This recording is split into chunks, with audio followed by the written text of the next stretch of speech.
Nous allons parler de Matthieu 24, de la porte de l'arche qui fut fermée par Dieu. Dans la parole de Dieu, Matthieu 24, Jésus fait mention de l'arche de Noé en rapport avec les événements futurs qui vont frapper la terre. Mais qu'est-il arrivé du temps de Noé? Mais quels furent les événements qui ont caractérisé les jours de Noé? Dans Genèse 6, nous voyons Noé était un homme intègre, il était parfait, et il marchait avec Dieu, il était juste, et il trouva grâce aux yeux de Dieu. Un grand contraste avec les hommes de son temps. Et Dieu vit que la méchanceté de l'homme était grande. La terre où l'humanité était corrompue devant Dieu et la terre était pleine de violence. Genèse 6, verset 11. Noé était un tout autre homme et il marcha avec Dieu dans la crainte de Dieu en étant en aucune manière semblable à ses contemporains.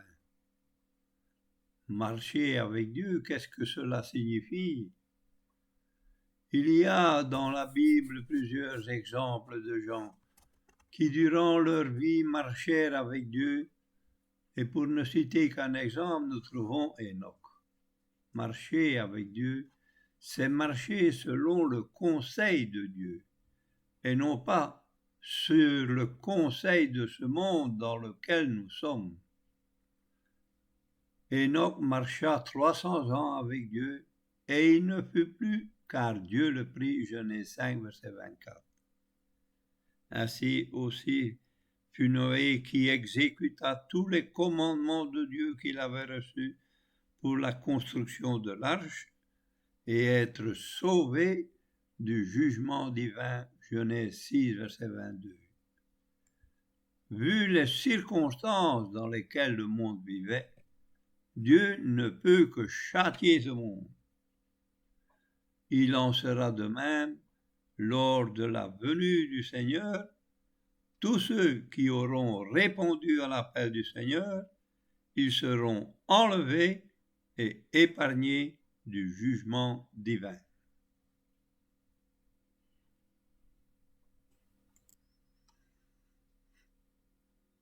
Dieu, à cause de la corruption qui régnait sur la terre, va prononcer un jugement inexorable sur cette humanité perverse et corrompue.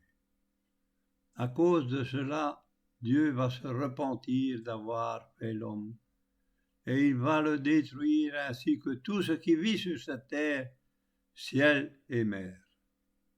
La fin de toute chair était venue devant lui, car il dit « J'exterminerai le dessus de la face de la terre l'homme que j'ai créé jusqu'au bétail, jusqu'aux reptiles et jusqu'aux oiseaux des cieux. » Et il se repentit de les avoir créés. Genèse 6, versets 6 à 7.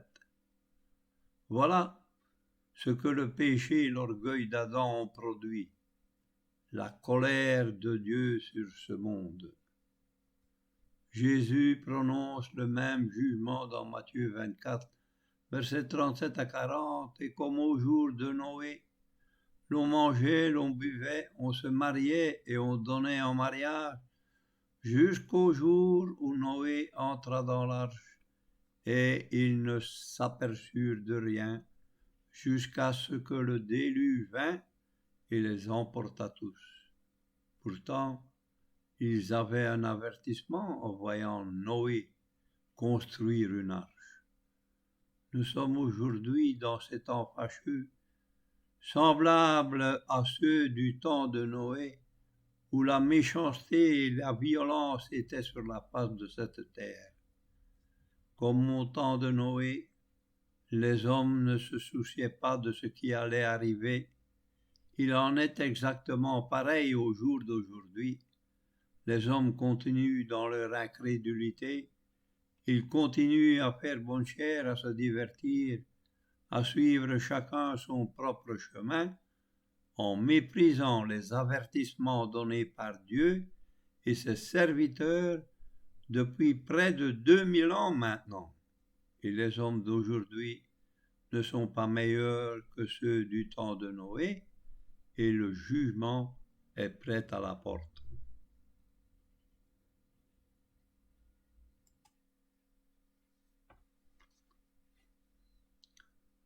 Il suffit de voir ce qu'il se passe dans ce monde pour voir la méchanceté de l'homme et sa violence et la corruption comme du temps de Noé. Les parents de Noé lui donnèrent ce nom qui signifie consolation et repos. Le salut de Noé lui fut acquis par la foi, nous voyons dans Hébreux 11, verset 7. Et c'est ce que le Seigneur apportera à ses brebis, c'est-à-dire la consolation et le repos éternel. Par la foi, Noé étant averti des choses qui ne se voyaient pas encore, craignit et bâtit une arche pour la conservation de sa maison. Noé crut que Dieu était puissant pour châtier le monde dans lequel il vivait, et qu'il avait la conviction que le jugement inexorable était proche. Noé, une fois que l'arche fut construite, ayant fait tout selon ce que Dieu lui avait commandé, il entra dans l'arche, lui et toute sa maison et tous les animaux, et l'Éternel ferma la porte de l'arche sur lui. La porte de la grâce se ferme, personne ne peut plus entrer dans l'arche. Les hommes de ce temps ont eu le temps de réfléchir et de croire au témoignage de Noé, car Noé était âgé de 500 ans quand il reçut l'avertissement de Dieu, et il avait 600 ans quand il entra dans l'arche, Genèse 7, verset 11. Et dans Matthieu 7, verset 13 à 14, le Seigneur invite les gens à entrer par la porte. Entrez par la porte étroite, car large est la porte et spacieux est le chemin qui mène à la perdition. Et nombreux sont ceux qui entrent par elle, car étroite est la porte et resserré est le chemin qui mène à la vie, et peu nombreux sont ceux qui le trouvent. Et Matthieu 7, verset 7, leur Seigneur dit, pour trouver quelque chose, il faut chercher. Pour entrer par la porte, il faut une volonté personnelle, et il faut y entrer tant que la porte est encore ouverte.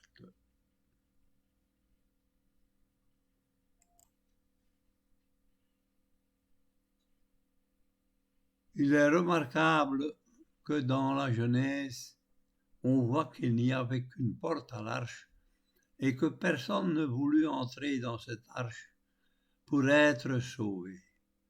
Il est remarquable que pour entrer dans le ciel, il n'y a aussi qu'une porte. Et cette porte est une personne divine, c'est-à-dire Jésus-Christ.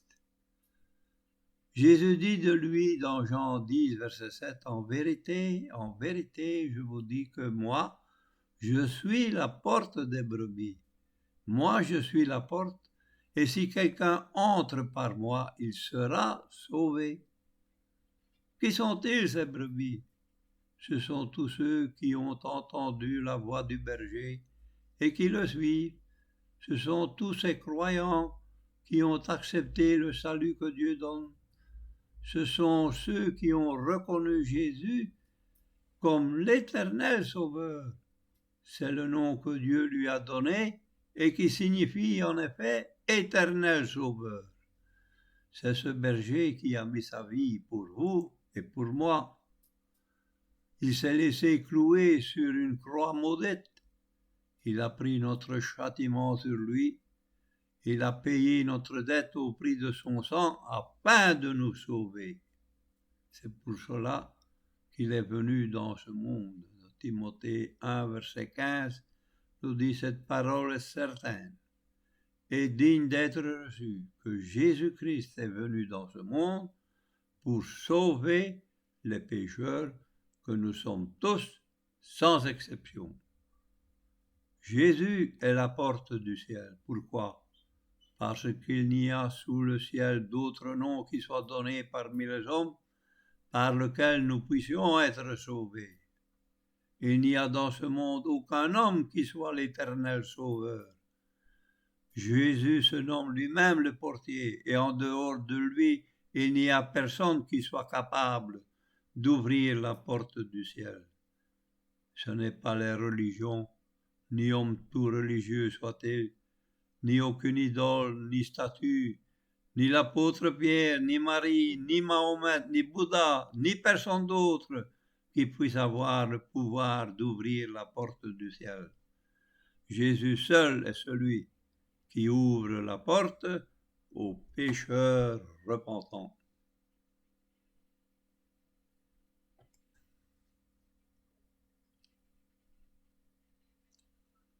Jésus est le seul berger qui ouvre la porte de la bergerie ainsi nommée, c'est-à-dire le ciel. Seuls les brebis, c'est-à-dire tous ceux qui ont accepté Jésus pour leur sauveur personnel, qui ont mis leur foi dans les promesses que Jésus a exprimées. Jean 14, verset 3. Voici, je m'en vais, vous préparez une place. Et si je m'en vais et que je vous prépare une place, je reviendrai et je vous prendrai auprès de moi, afin que là où moi je suis, vous y soyez aussi avec moi. Mais le jour vient où la porte de la grâce sera fermée, où Jésus va appeler tous les croyants à lui et fermera la porte de la grâce, et personne ne pourra en aucune manière entrer dans la présence de Dieu. Tout comme ce fut le cas du temps de Noé, la porte de l'arche fut fermée par Dieu, et l'arche est le symbole du salut. Hélas, tous ceux qui se sont moqués de Noé, de construire une arche sur le sec, périrent dans le déluge, et seul Noé et sa famille furent sauvés. Il en sera de même lors de la venue du Seigneur, qui viendra chercher tous les siens. Seuls les vrais croyants seront enlevés de cette terre, et alors les jugements tomberont sur cette terre maudite par Dieu à cause de la transgression d'Adam. Ce ne sera pas des catastrophes naturelles, mais des jugements envoyés de Dieu.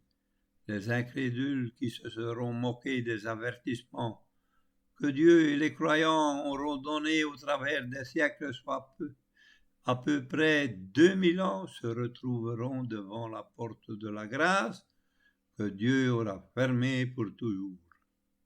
Luc 13, versets 24 à 25, et Jésus dit, car beaucoup chercheront, je vous le dis, à entrer, mais ils ne le pourront pas. Quand le maître de la maison se sera levé et aura fermé la porte, il leur dira, je ne vous connais pas. Et les temps de feu et de souffle sera pour de tels qui auront n'avoir fait aucun cas des avertissements donnés.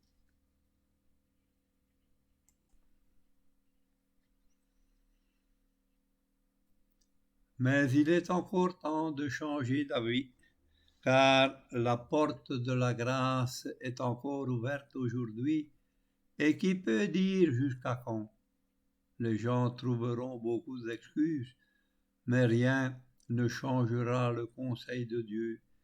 Sa patience aura été longue et que pendant près de 2000 ans, les gens auront eu le temps de prendre la bonne décision et d'une valeur éternelle.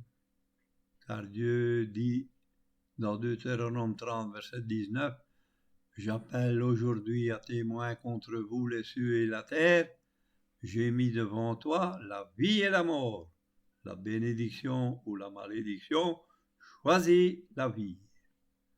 La vie éternelle dans le ciel, la bénédiction éternelle, la joie et l'allégresse, ou la mort éternelle, c'est-à-dire l'enfer, la malédiction éternelle, les tourments et les pleurs et les grincements de dents. Si vous devriez choisir aujourd'hui, que choisiriez-vous? Dans 2 Corinthiens 6, verset 2, nous voyons, voici c'est maintenant le jour, où le temps agréable, c'est aujourd'hui le jour du salut. Demain, il sera peut-être trop tard. Je ne crois pas sincèrement que quelqu'un voudrait passer l'éternité dans les tourments. Mais le monde aujourd'hui dans lequel nous sommes est rempli d'attractions, le bien-être, l'argent, la prospérité, les plaisirs de tout genre, etc., font que les gens ne s'occupent pas de leur éternité. Pourtant, Dieu donne un avertissement qu'après la mort vient le jugement. Et là est le commencement de l'éternité. Choisissez maintenant où vous voulez passer cette éternité. Marc 1, verset 15 nous dit, le royaume de Dieu s'est approché, repentez-vous et croyez en l'évangile, n'attendez pas jusque demain.